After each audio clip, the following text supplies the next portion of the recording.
I watched every single Evil Dead movie. Should you? Yes. But seriously, you should watch Evil Dead, or at least some of Evil Dead. Let me explain. A while ago, my friend Will decided we were going to watch every single Evil Dead movie. This includes the original trilogy, the 2 semi-reboots, and the musical. See, the Evil Dead franchise is split into 3 distinct sections: the good, the bad, and the guy with the gun. Will made this very clear to us with his pyramid of Evil Dead greatness. Last night, boys, I was visited, much like Joseph Smith. I was visited by an angel. And much like Joseph Smith, this angel told me to show you boys something that'll open your eyes. This is the Evil Dead Pyramid of Greatness. This will be your Bible when viewing these movies. It is a roadmap to enjoying them. We have the good, the bad, the guy with the gun, and then there was the sequel, Rise. We start off our adventure with The Bad, Evil Dead 1.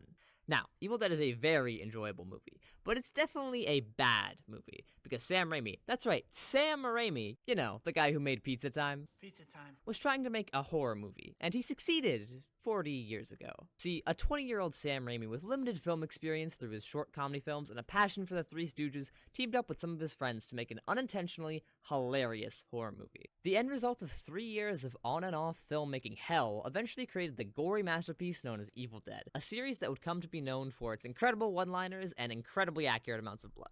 Now beware major spoilers ahead because I'm about to spoil about the entire franchise. We good? Good. So the movie follows 5 college students hanging out in a cool, spooky cabin in the woods. They spend their time finding all the normal cabin stuff, like shotgun, chainsaw, creepy voices, and book with a face. Keep an eye on that book, it changes in every single film. Anyway, they start playing some tapes left by the archaeologist owner of the cabin, which explain that the book is the Necronomicon. Nosferatu Dura, Naruto Dim... Look, every tiny little syllable doesn't matter, but basically it translates to the Book of the Dead. Bound in human skin and penned in human blood. Gross. He explains that reading the book lets Kandarian demons possess you. It's a good thing he didn't record himself reading the book or anything. Kanda! So now there's a thing in the woods that's out to kill everybody. I'll call it the Entity. The Entity slowly possesses the game, turning them into deadites, as well as slowly creeping into the woods like a creeper. Oh man. Alright, here's the gang. We got Ash, your average normal guy. You got his sister, Cheryl, and his girlfriend, Linda. They make kissy eyes at each other, so you know they're intimate. After all, I'm a man and you're a woman. At least last time I checked. Ash even gives her a necklace. That'll be important later. Then you've got Scotty and his girlfriend Shelly. And Scotty's just the most upstanding guy of all time. He's just so kind to everybody. I'm gonna break your face. So the Entity is outside creeping when Cheryl decides to investigate. Then the trees get a little handsy with Cheryl, and she becomes bad. She's bad now. So Cheryl gets got and stabs Linda in the ankle. And like all good problems, they lock her in the basement and hope she goes away. Shelly gets possessed, and Scotty's all like, "Zoinks, Ash, we gotta get the heck out of here." But Ash is all like, "No." So like a good friend, Scotty leaves him by himself. I'm sure nothing bad will happen to him. So Scotty's dead and Linda's possessed, so it's up to Ash to be not dead, not evil dead. He grabs a chainsaw and a shotgun, buries some deadites, chops them up, reburies some deadites, all while getting covered in a very accurate amount of blood and milk. But he's doing fine. We just cut up our girlfriend with a chainsaw. Does that sound fine? So Ash is losing his mind, and the Deadites are swarming him when he accidentally knocks the Nintendo Nomicon near the fire and it starts to burn. The Deadites are like, "Hey! Stop that." They pin Ash down and the book is just out of reach. If only he had some sort of small, flimsy object attached to a chain that he could use to pull the book towards him. The necklace, he uses the necklace. He chucks the book into the fire and the Deadites become a clay. He walks out of the cabin, forever scarred, but safe from the horrors of the Evil Dead. I'm just joking. The Entity busts through the door, and ba-bing bada-boom, Evil Dead 1 is over. It's a goofy, scary movie that was definitely made in the 1980s. It even received the fabled NC-17 rating, which they no longer give out to movies. It basically means that babies aren't allowed to watch the movie, unless you're a really cool baby. Returning to our pyramid of greatness, we move on to the good section with Evil Dead 2. Evil Dead 2 gives us a nice recap of the first movie. Ash and Linda go to a cabin, Ash plays the piano, Linda is a different girl. Wait a second, where's Scotty? Where's the rest of the gang? This movie takes place literally right after the first one, so where's everyone else? Well, it turns out that every single Evil Dead movie is set in an alternate split reality, creating a Evil Dead multiverse. I'm just kidding. They couldn't get the rights to their own movies. They just recast Linda and changed minor details. Like the book being burned, and Scotty existing.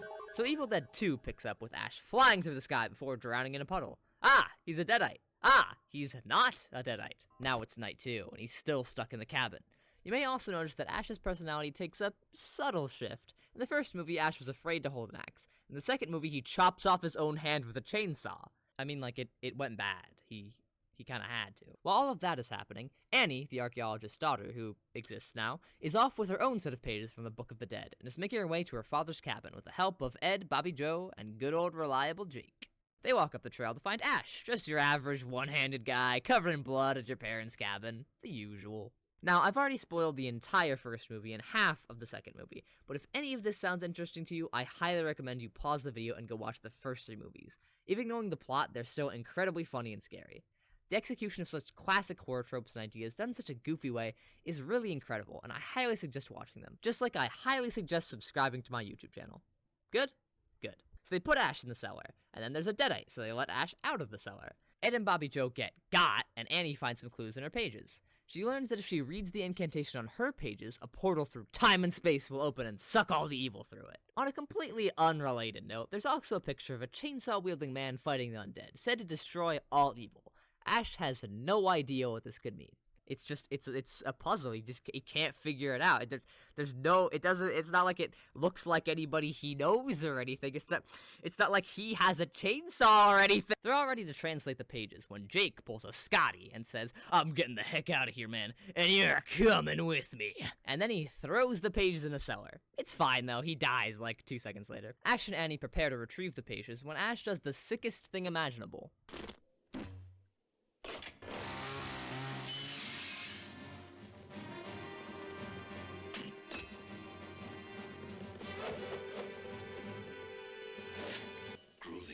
So Ash squares up against an old lady, and Annie realizes there's actually 2 passages she has to translate. The first summons the entity. So, bad, but the second opens the portal, and they have to read them in that order, because plot. So Annie reads the first passage, and Treebeard shows up in the cabin. Annie's all ready to read the second part, when Ash's hand gets a little handsy with Annie, and she ends up incapacitated. Oh yeah, I forgot to mention, the hand is fully its own character, and quite possibly one of the best parts of Evil Dead. It's bad now.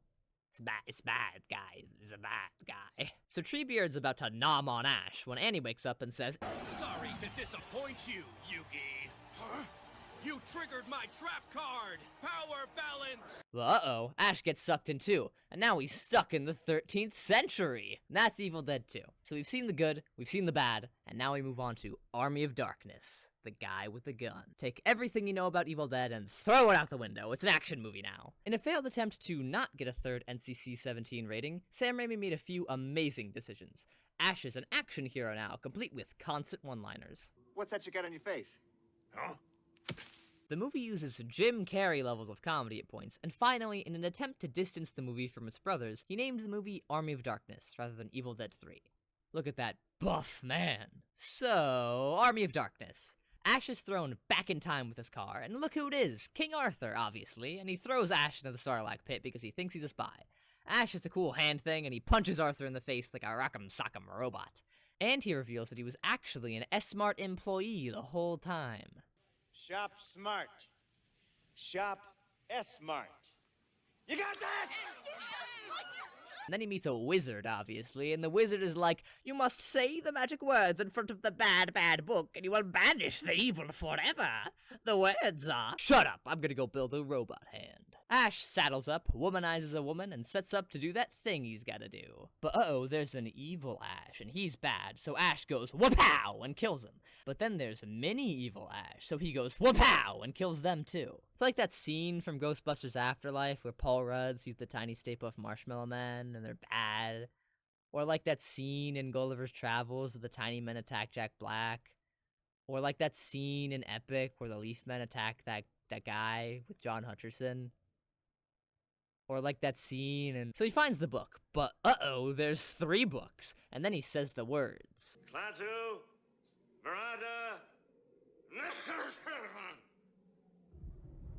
Close enough. And the evil is defeated, except not really, he messed it up. But now everyone's gonna die. Then that woman that he womanized becomes evil and dead. And then the evil Ash becomes evil undead. And Sans and Papyrus storm the gates. There's a big CGI fight like in every single Avengers movie. Ash says a bunch of one-liners and then he kapows the bad guy because he's just that cool.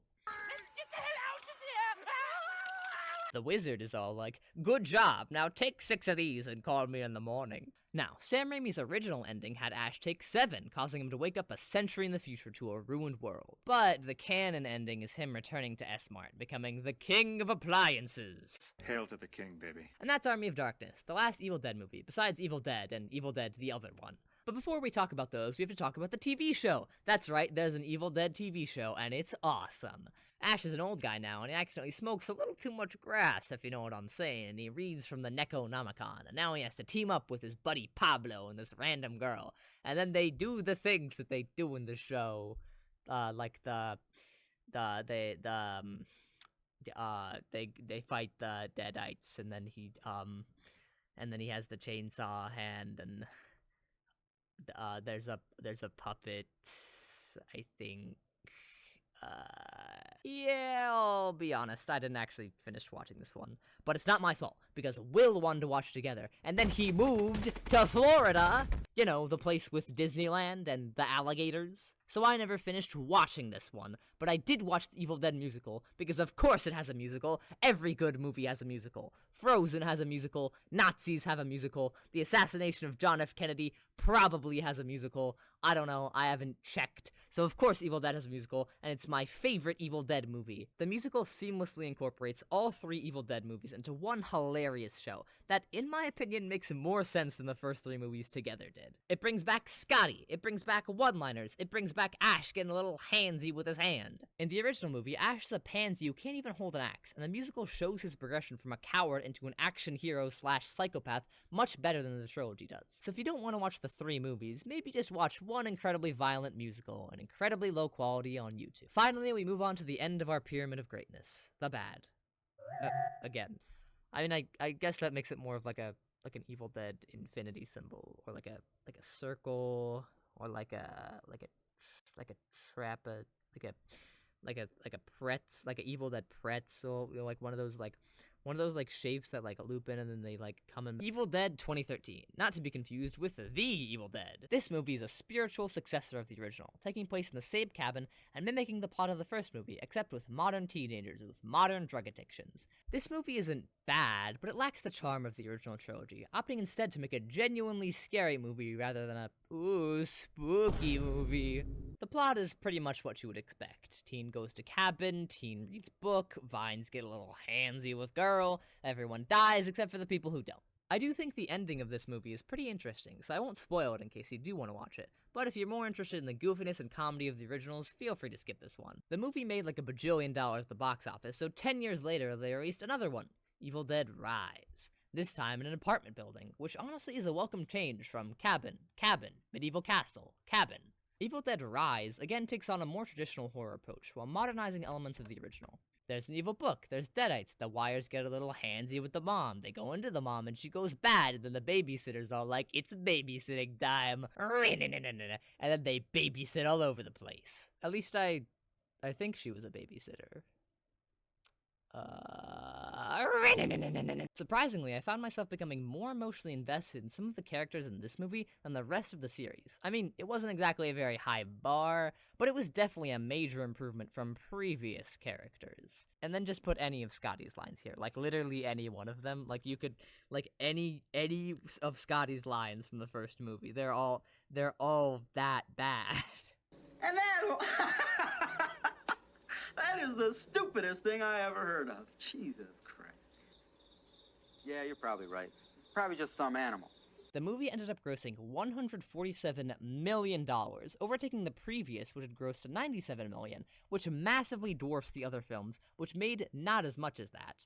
Like not even close. If you look at this graph, like if you look at the graph, it's like not even close. It's like and there's like a big gap. It's like not a close gap. It's like this is like $1 million, and this is like $1 million, and that's like a lot of money. That's like a lot more than like that. Now, let me be clear. These movies aren't bad by any means, but I do think it's a little sad that they're the most commercially successful part of the series. The first 3 movies all ooze such charm and goofiness. The first one especially feels like a student film because it was. It was just Sam Raimi and his friends making a horror movie that went over budget many times, took several near-year-long breaks, and had multiple cast members quit during production.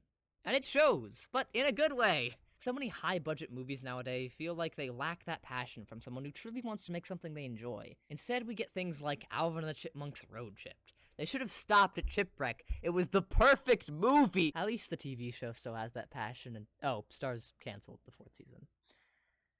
And it ended on a cliffhanger. God damn it. So, after watching every single Evil Dead movie, I can confidently say yes. Yes, you should watch Evil Dead. Except for these ones. And honestly, you really don't need to see the musical. And the third one isn't really, like, necessary. It's just a kind of, like, silly, goofy movie. And then, I mean, the second one's just kind of the first one again, but, like, with more slapstick. So just watch the first one. You just need to watch the first one, basically. Or actually just watch the TV show. I mean, the TV show has Pablo. Look at Pablo. Everybody loves Pablo. Pablo! Thank you so much for watching, and if you like this video, make sure you like it. If you have a chainsaw hand, saw that subscribe button, and feel free to leave a comment on what I should watch next. Why are you torturing me like this? Why?